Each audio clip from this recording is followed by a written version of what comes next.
গণমাধ্যম সংস্কার কমিশন শনিবার তাদের প্রতিবেদন জমা দিয়েছে অন্তর্বর্তী সরকারের প্রধান উপদেষ্টা অধ্যাপক মুহাম্মদ ইউনূসের কাছে। প্রতিবেদনে স্বাধীন গণমাধ্যম কমিশন গঠন, সাংবাদিকতায় বাধা এমন আইনের সংস্কার, গণমাধ্যম প্রতিষ্ঠান ও সাংবাদিকদের সুরক্ষা, সাংবাদিকদের ন্যূনতম শিক্ষাগত যোগ্যতা ও বেতন, ভুল ও অসত্য সংবাদ প্রচারে ক্ষতিগ্রস্ত ব্যক্তির সুরক্ষা, সংবাদপত্রের সার্কুলেশনে স্বচ্ছতা আনাসহ ২০টি সুপারিশ দিয়েছে কমিশন।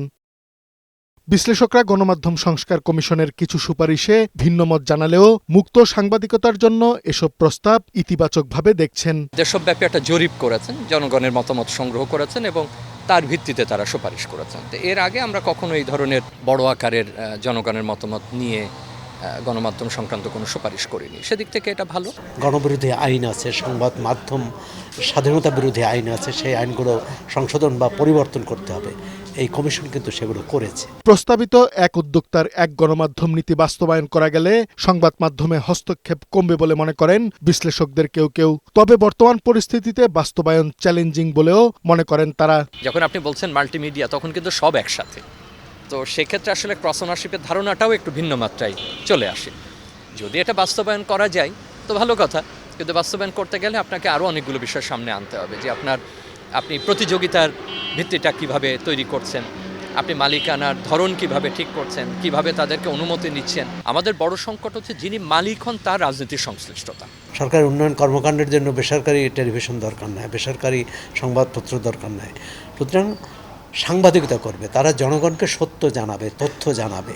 এটি যাতে জানাতে পারে এবং এই অভিজ্ঞতা যাদের আছে তাদেরই অগ্রাধিকার দেওয়ার কথা। সাংবাদিকদের ন্যূনতম বেতন ও শিক্ষাগত যোগ্যতা নিয়ে আছে মিশ্র প্রতিক্রিয়া। সাংবাদিকদের শিক্ষাগত যোগ্যতার কথা বলা হয়েছে, এখানে স্নাতক কথা বলা হয়েছে।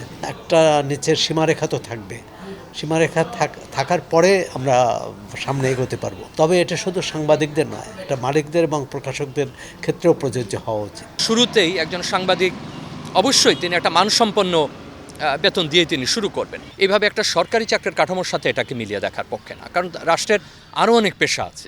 শিক্ষাগত যোগ্যতা যে পর্যায়ের হোক, তার একটা সার্টিফিকেশন বা অ্যাক্রেডিটেশন প্রয়োজন।